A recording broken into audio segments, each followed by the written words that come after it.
TNI Angkatan Udara bukan hanya mengoperasikan pesawat tempur, angkut, atau helikopter. Dalam tubuh TNI Angkatan Udara juga terdapat Satuan Khusus Komando Pasukan Gerak Cepat.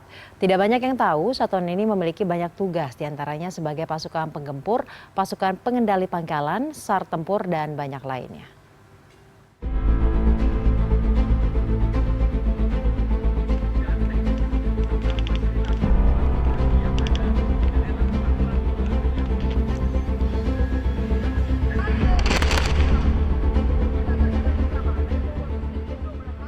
TNI Angkatan Udara memang identik dengan pesawat tempur, tapi TNI Angkatan Udara juga memiliki pasukan yang bergerak di darat, yaitu yang dinamakan Komando Pasukan Gerak Cepat atau Kopasgat.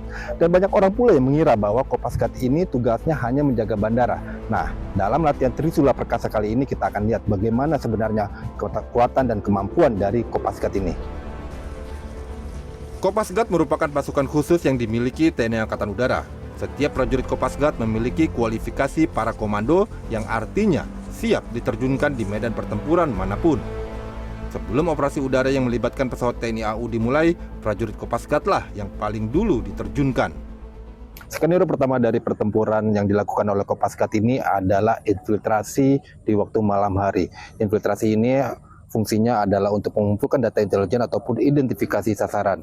Dan karena ini dilakukan secara rahasia ataupun secara di malam hari, kami pun tidak diperkenankan untuk menyalakan lampu. Oleh karena itu, kami mengambil gambar dengan kamera thermal atau kamera NVG. Penerjunan malam ini melibatkan Satuan Khusus Bravo dan tim pengendali tempur. Selain mengumpulkan data intelijen, misi terjun malam ini dilakukan juga untuk aksi sabotase dan pengendalian pertempuran pada esok harinya. Di pagi hari, pertempuran dimulai dengan aksi sabotase radar musuh. Kemudian dilanjutkan dengan serangan udara oleh pesawat tempur Hawk 100-200, Skuadron Udara 1 dan 12.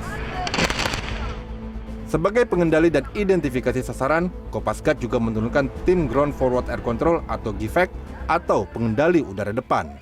Salah satu fungsi utama dari Komando Pasukan Gerak Cepat adalah sebagai mata dan telinga dari pesawat tempur atau pesawat lainnya. Dan ini dinamakan adalah Ground Forward Air Control. Dan kita akan bicara lebih lanjut tentang Ground Forward Air Control. Mas Fajar, mohon maaf ganggu sebentar. Kalau tugasnya GFAC itu seperti apa sih, Ground Forward Air Control itu?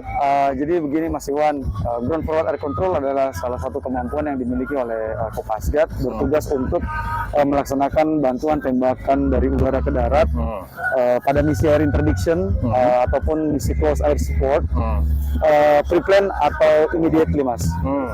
Oke, jadi yang memberikan koordinat, yang menunjukkan sasaran, mengidentifikasi sasaran itu adalah timnya Mas Fajar ini. Betul, itu menjadi tugas kami, tidak hanya menyiapkan atau mencari data tentang informasi sasaran intelijen dari sasaran tersebut, tapi kami mengarahkan pesawat dengan cara berkomunikasi dengan pesawat. Nah, kalau ini kan tantangannya adalah berarti kan komunikasi dengan pesawat ini harus ada alat-alat khusus. Betul. Kayak ini apa nih? Kita menggunakan GTA, ground to ground untuk di unit internal kami, dan GTA kita berkomunikasi dengan pesawat.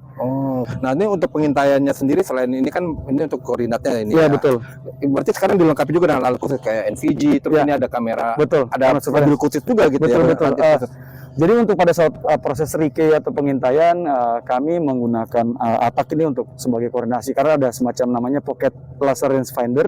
Kami berada di titik observasi, contohnya kita sedang mengintai target di sana, akan kami aiming ke sana Mas. Akan aiming ke sana, kita plot, nanti otomatis dia akan muncul di sini, jaraknya ke sana, headingnya ke sana. Alhamdulillah Mas. Jadi nggak perlu Sherlock lagi ya. Kita di itu koordinatnya gitu. Betul. Jadi dengan paralel itu atau pocket range finder itu Mas, kita aiming ke sana, artinya akan muncul secara otomatis headingnya berapa, bearingnya berapa, elevasinya berapa, langsung muncul Mas. Kami menggunakan ini ATAK. Jadi koordinasi dengan pesawatnya bisa cepat dan tepat gitu ya. Jadi walaupun pesawatnya canggih, secanggih-canggihnya pesawat tetap butuh. Ada di mana satu posisi bahwa pesawat juga membutuhkan kami di bawah Mas. Kalau misi-misi semacam air interdiction, misi close air support terhadap target-target terpilih. Dengan panduan pengendali udara depan, setiap sasaran mampu dihancurkan secara presisi tanpa menimbulkan korban tambahan. Usai serangan udara, giliran pasukan penerjun payung ambil bagian. ratusan personel prajurit Kopasgat diterjunkan untuk melakukan misi perebutan pangkalan udara musuh. Setelah menguasai pangkalan, tugas Kopasgat selanjutnya adalah mengamankan perimeter. Musuh yang masih berupaya mengganggu harus cepat dihancurkan, tak terkecuali kendaraan lapis baja musuh. Pasukan musuh yang berupaya kabur pun dihancurkan dengan serangan mortir.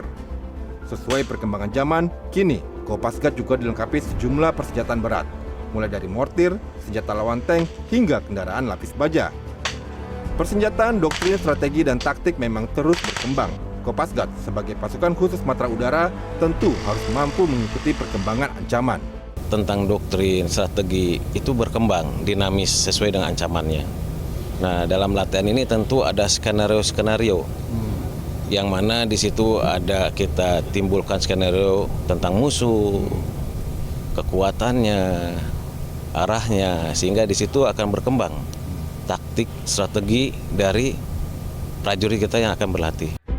Kemampuan lainnya dari Kopasgat adalah SAR tempur. Dalam latihan kali ini juga diskenariokan adanya pilot yang jatuh di daerah musuh. Prajurit Kopasgat harus mampu dengan cepat menyelamatkan sang pilot agar tidak menjadi tawanan musuh. Jika ada aksi penyanderaan, maka itu adalah tugas Satuan Khusus Bravo 90. Pasukan elit ini merupakan satuan khusus anti bajak udara. Dengan menggunakan rantis P6, personel Bravo dengan cepat menghancurkan musuh dan menyelamatkan sandera. Total ada sebanyak 473 personel Kopasgat yang dikerahkan dalam latihan Trisula Perkasa di Lampung pada 11 Juni lalu. Latihan ini merupakan latihan puncak Kopasgat setelah sebelumnya para prajurit menjalani latihan secara berjenjang mulai dari tingkat perorangan, satuan, hingga tingkat matra.